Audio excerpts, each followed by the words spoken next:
mas não nos sujeitamos nem por um momento àqueles que depreciam a palavra de Deus. Ouço alguém dizer: mas você precisa se sujeitar às conclusões da ciência, não é? Ninguém está mais pronto do que nós para aceitar os fatos evidentes da ciência. Mas o que você quer dizer com ciência? Essa coisa chamada ciência é infalível? Será que o nome ciência não é utilizado de forma enganosa muitas vezes?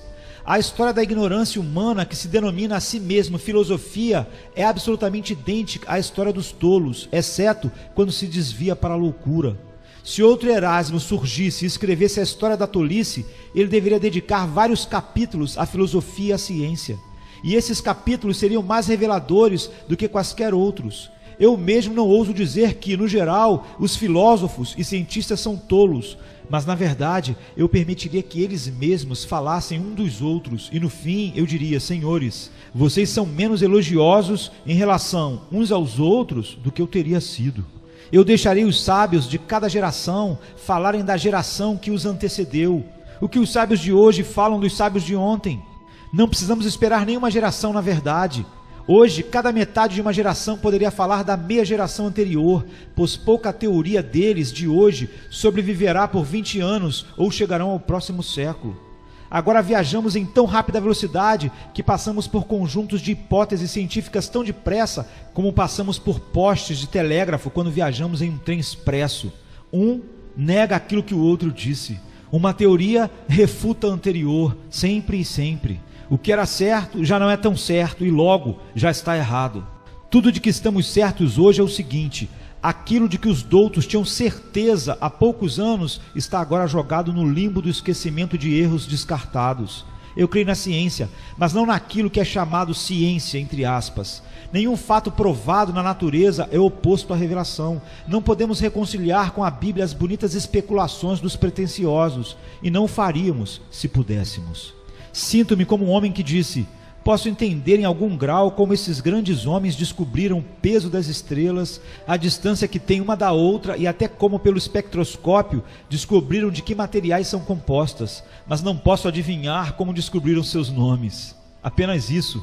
A parte fantasiosa da ciência, tão valorizada por tantos, é o que não aceitamos. Essa é a parte importante para muitos, aquela parte que é mera adivinhação, pela qual lutam com unhas e dentes, uns contradizendo os outros, e isso sem fim.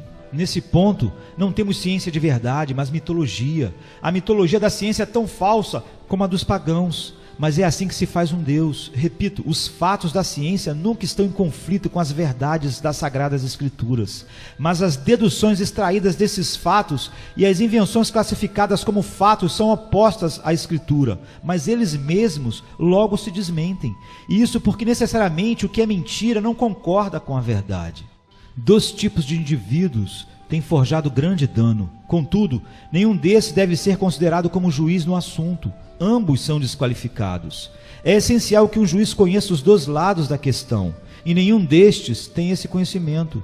O primeiro é o cientista sem religião. O que ele sabe sobre religião? O que pode saber? Ele está fora do lugar quando a pergunta é: a ciência concorda com a religião?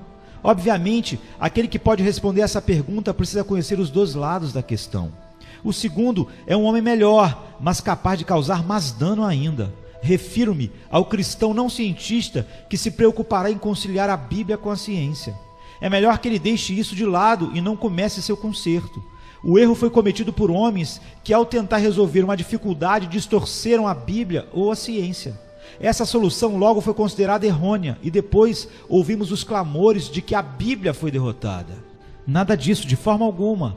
Isso não passa de um comentário inútil que foi removido como um verniz inútil.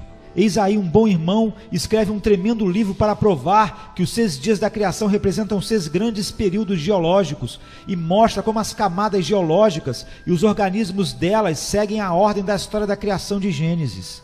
Pode ser assim ou não, mas se depois de pouco tempo qualquer pessoa mostrar que as camadas não estão em tal ordem, qual seria a minha resposta? Seria óbvia. Eu diria que a Bíblia nunca ensinou que estão nessa ordem. A Bíblia diz: no princípio criou Deus os céus e a terra. Gênesis 1:1. Isso deixa qualquer espaço de tempo para as eras de fogo e períodos de gelo e tudo isso, antes do estabelecimento da presente era do homem. Depois chegamos aos 6 dias em que o Senhor fez os céus e a terra e descansou no 7º. Nada é dito sobre longos períodos de tempo, ao contrário, a tarde e a manhã, esse foi o primeiro dia, Gênesis 1:5, e a tarde e a manhã, esse foi o segundo dia, Gênesis 1:8, e assim por diante. Não apresento nenhuma teoria, simplesmente digo que se o grande livro do nosso amigo é todo lorota, a Bíblia não é responsável por isso. É verdade que sua teoria parece ter suporte no paralelismo que descobre entre a vida orgânica das eras e aquela dos 7 dias, mas isso pode ser explicado pelo fato de que Deus geralmente segue uma certa ordem, quer opera em longos, quer em curtos períodos. Não sei e não me importo tanto com a questão, mas devo dizer, se você derruba uma explicação, não pode imaginar que prejudicou a verdade bíblica, que lhe pareceu exigir uma explicação. Você só queimou as estacas de madeira com as quais homens bem-intencionados pensavam proteger um forte invencível que não precisava de tal defesa. No geral, é melhor deixarmos a dificuldade como está, em vez de criar outra dificuldade com a nossa teoria. Por que fazer um segundo furo na chaleira para remendar o primeiro, especialmente quando o primeiro furo não está lá e não precisa de nenhum remendo? Creia, muitas das teorias da ciência não passam de teorias. Não há muita coisa que elas possam provar e nem jamais poderão. São teorias, por isso elas mudam. Por isso elas mesmas se contradizem com o tempo. Outro cientista levanta outra teoria, outra especulação para explicar os fatos, e logo outro levantará outra teoria. Você não precisa temer que sua fé seja sobrecarregada. Assim, crê em tudo que está dito claramente na palavra de Deus, quer seja provado por evidência exterior, quer não. Nenhuma prova é necessária quando Deus fala. Se Ele o disse, isso é a prova suficiente.